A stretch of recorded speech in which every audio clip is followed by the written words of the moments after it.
آج ہم جگر کے کینسر کے ایک بہت ہی جدید علاج پر بات کریں گے، ایک ایسا طریقہ جو سرجری کے بغیر جسم کے اندر سے ہی ٹیومر کو ختم کرتا ہے۔ تو چلیے Y90 ریڈیو ایمبولائزیشن کو تفصیل سے سمجھتے ہیں۔ سوچئے، یہ الفاظ ان ہزاروں مریضوں کی کہانی ہے جن کے لیے روایتی علاج کے آپ کہہ سکتے ہیں کہ دروازے بند ہو جاتے ہیں۔ جب ڈاکٹرز کہہ دیتے ہیں کہ اب سرجری ممکن نہیں، تو پھر امید کی کرن کہاں سے نظر آتی ہے؟ اس بات کو سمجھنے کے لیے آئیے 56 سالہ زینب کی کہانی سے شروعات کرتے ہیں۔ انہیں جگر کا کینسر تشخیص ہوا اور ٹیومر اس حد تک پھیل چکا تھا کہ سرجری کے ذریعے اسے نکالنا ناممکن تھا۔ روایتی علاج کے آپشنز کم ہو رہے تھے اور تکلیف بڑھتی جا رہی تھی۔ ایسے مشکل حالات میں جب لگتا ہے کہ تمام جانے پہچانے رستے بند ہو گئے ہیں، تو میڈیکل سائنس ایک بالکل نیا دروازہ کھولتی ہے، ایک ایسا علاج جو سرجری کے بڑے زخموں کے بغیر جسم کے اندر سے ہی اپنا کام کرتا ہے۔ اور یہ راستہ ہے انٹرونشنل ریڈیولوجی کا۔ یہ میڈیسن کی ایک ایسی جدید شاخ ہے جو امیجنگ ٹیکنالوجی یعنی ایکس رے اور سکینز کا استعمال کرتے ہوئے جسم کے اندر بغیر کوئی بڑا کٹ لگائے بالکل نشانے پر علاج کرتی ہے۔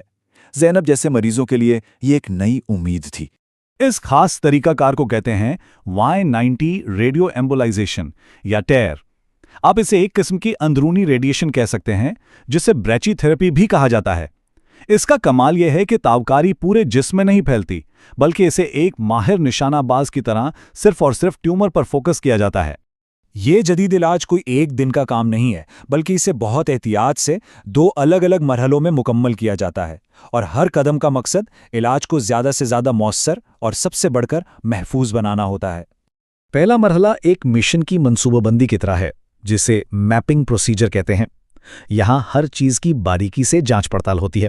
اور پھر دوسرا مرحلہ اصل مشن کا دن ہے، جب تابکار ذرات کو ٹیومر تک پہنچایا جاتا ہے۔ تو اس پہلے مرحلے میں ہوتا کیا ہے؟ دیکھیے، مریض کو ہلکی سی غنودگی دی جاتی ہے تاکہ وہ پرسکون رہے۔ ڈاکٹرز کا سب سے پہلا مقصد ٹیومر تک خون پہنچانے والی نالیوں کا ایک تفصیلی نقشہ، ایک روڈ میپ تیار کرنا ہے۔ اس سے یہ بھی یقینی بناتے ہیں کہ تابکار ذرات غلطی سے معدے، لبلبے یا پھیپھڑوں جیسے صحت مند اعضاء تک نہ پہنچ جائیں۔ اب یہ نقشہ بنانے کے لیے ایک خاص ٹیکنالوجی استعمال ہوتی ہے جسے ڈیجیٹل سبسٹریکشن اینجیوگرافی یا DSA کہتے ہیں۔ یہ ٹیکنالوجی ڈاکٹروں کو جگر کی پیچیدہ شریانوں کے نیٹ ورک کو بالکل صاف دیکھنے میں مدد دیتی ہے، بالکل ایک ہائی ڈیفینیشن روڈ میپ کی طرح۔ اب آتا ہے اس مرحلے کا سب سے اہم حصہ، جسے کہتے ہیں شنٹ سٹڈی۔ آپ یوں سمجھ لیں کہ اصل علاج سے پہلے یہ ایک قسم کی ڈریس ریہرسل ہے۔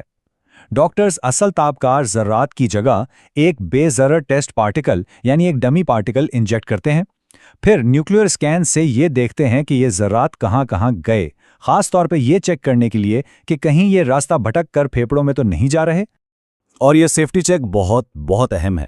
اگر اس شنٹ سٹڈی میں پتہ چلتا ہے کہ 20% سے زیادہ ذرات پھیپھڑوں میں جانے کا خطرہ ہے تو اس علاج کو روک دیا جاتا ہے۔ یہاں حفاظت اولین ترجیح ہے۔